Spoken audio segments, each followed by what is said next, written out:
চেষ্টা করবে না, এইভাবে তারা উপদেশ দিলেন। এখানে এই যে 12 জন বিষ্ণু তত্ত্ব বিষ্ণু ভক্তের কথা বর্ণনা করেছে, তারা হচ্ছে কৃষ্ণ তত্ত্ববেত্তা, এই সমস্ত দ্বাদশ মহাজনেরা। তো তার বাইরেও যারা এই যে জ্ঞান বিতরণ করে তারা হচ্ছে সকাম কর্মীর উপাসক বা নির্দেশক। তারা কারা? তারা হচ্ছে পৈল, জৈমিনী, অঙ্গিরা, পুলস্ত, ক্রতু, ভৃগু, তারপরে বৈশাম্পায়ন। ওনারা এই দ্বাদশ মহাজন, তারা অমল পুরাণ ভাগবতের শিক্ষা এবং ভক্তি বিষয়ে শিক্ষা প্রণয়ন করেছেন, বর্ণনা করেছেন। আবার ব্যাসদেবের যেই শিষ্যরা রয়ে গেছে, কর্মকাণ্ডের শিষ্যরা, ব্যাসদেবের হচ্ছে কার শিষ্য? নারদ মুনির শিষ্য। তো ব্যাসদেব তিনি আবার সুখদেব গোস্বামী, এইভাবে পরম্পরাক্রমে ভাগবত জ্ঞান প্রবাহিত হয়ে আসছে। আবার এদিকে কর্মকাণ্ডের জ্ঞানটা ব্যাসদেবের শিষ্যরাই, অঙ্গিরা, পুলস্ত, অথর্ব, এই চারজন বৈশাম্পায়ন, ওনারা এই কর্মকাণ্ডের বিষয়গুলো প্রকাশিত করেছে। তো এই সমস্ত কর্মকাণ্ড থেকে কেন ভক্তি শ্রেষ্ঠ, সেই বিষয়ে ব্যাসদেবে তিনি বর্ণনা দিলেন যে উপলব্ধির পরিপক্ক অবস্থায় নিগম কল্পতরুর গলিতম ফলম, আমার উপলব্ধি যখন পরিপূর্ণতা লাভ করেছেন তখনই আমি এই অমল পুরাণ ভাগবত জ্ঞান লিপিবদ্ধ করেছি। তার আগে আমি কর্মকাণ্ডের শিক্ষাগুলো বর্ণনা করেছি, শিক্ষা দিয়েছি এবং বিভিন্নভাবে বিস্তারিতভাবে তাদেরকে দায়িত্ব দিয়েছি। কিন্তু সেটা যথার্থ পর্যায়ের ছিল না বিধায় নারদ মুনির কাছ থেকে দীক্ষা প্রাপ্ত হয়ে তিনি অমল পুরাণ ভাগবত কথা বর্ণনা করেন। যদিও সেই জ্ঞান আগে থেকেই প্রবাহিত ছিল, কৃষ্ণদ্বৈপায়ন ব্যাসদেব সেই জ্ঞান লিপিবদ্ধ করার আগে সেটা আগে থেকেই প্রবাহিত ছিল, কিন্তু কালের প্রভাবে সেটা কি হয়ে গেল?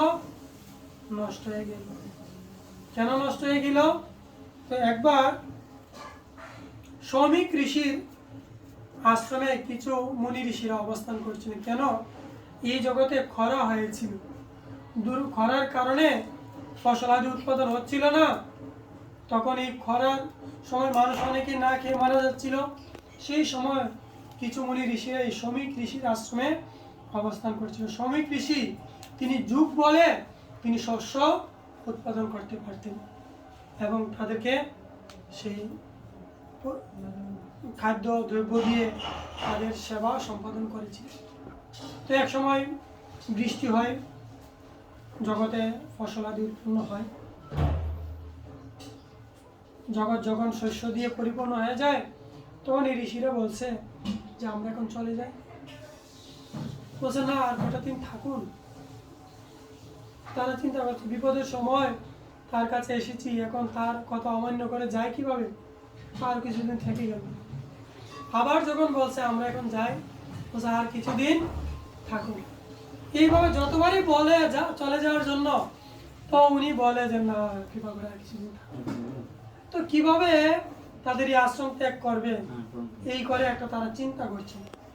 তো সাধু মহাত্মা সাধারণত প্রতিদিন ভোরবেলা স্নান করতে যায়। এখন তো সাপ্লাই টিউবওয়েল সেই সময় এই ব্যবস্থা ছিল না, নদীর ছাড়া স্নানের ব্যবস্থা ছিল না। তো এই তার গজন শালা থেকে আর একটু দূরে ছিল সেই নদী, সেখানে প্রতিদিন ভোরবেলা ব্রাহ্ম মুহূর্তে স্নান করতে যেতেন। তো ওই ঋষিরা কি করলো, একটা খড় কুটু দিয়ে একটা বাছুর তৈরি করে রাস্তার সামনে রেখে দিল। তো রাত্রে যখন মঙ্গলারতির আগে স্নান করতে যখন অন্ধকার, তো সে অন্ধকার সময় তারা যখন নদীতে স্নান করতে যাচ্ছেন তখন ওই শ্রমিক ঋষির পায়ে লেগে এই যে খড়কুটো দিয়ে বাছুরটা তৈরি করেছে এটা পরে গেল। তো যখন পরে গেল তখন পিছন থেকে ওই ঋষিরা বলছে এই দেখো শ্রমিক ঋষি তিনি একটা বাছুরকে হত্যা করেছেন, তিনি ব্রহ্মহত্যা পাপ করলেন, তাই আমরা আর ওনার সাথে থাকবো না। এই করে তারা চলে গেল। তো এই কথা শুনে শ্রমিক ঋষি অত্যন্ত অনুতপ্ত যে আমার দ্বারা একটা অঘটন ঘটে গেল, একটা বাছুর মারা গেল। তো তিনি এই করে তার ভজন কুটিরে এসে চিন্তা করছেন, আজকে আমার সকালবেলা এরকম অঘটন ঘটলো, যার কারণে সমস্ত মুনি ঋষিরা আমাকে ত্যাগ করে চলে গিয়েছে। তো এটা ছিল তাদের পরিকল্পনা, এই আশ্রম ত্যাগ করার জন্য। তো তিনি তো জ্ঞানী ব্যক্তি ছিল শ্রমিক ঋষি, একটু পরে তার মধ্যে চেতনায় আসলো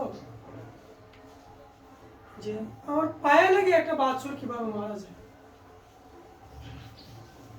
আমি তো এখন আঘাত করিনি, ঘটনার কি হয়েছে আমি একটু গিয়ে দেখবো। যখন বুড় হয়ে গেছে, ঘটনায় কি হয়েছে, বুড় হয়ে যাওয়ার পর যখন রাস্তায় গেল, গিয়ে দেখে যে এই বাছুরটা, এটা ছিল একটা খড়কুটো দিয়ে তৈরি করা একটা খেলনা বা পুতুল, প্রকৃতপক্ষে জীবিত বাছুর ছিল না।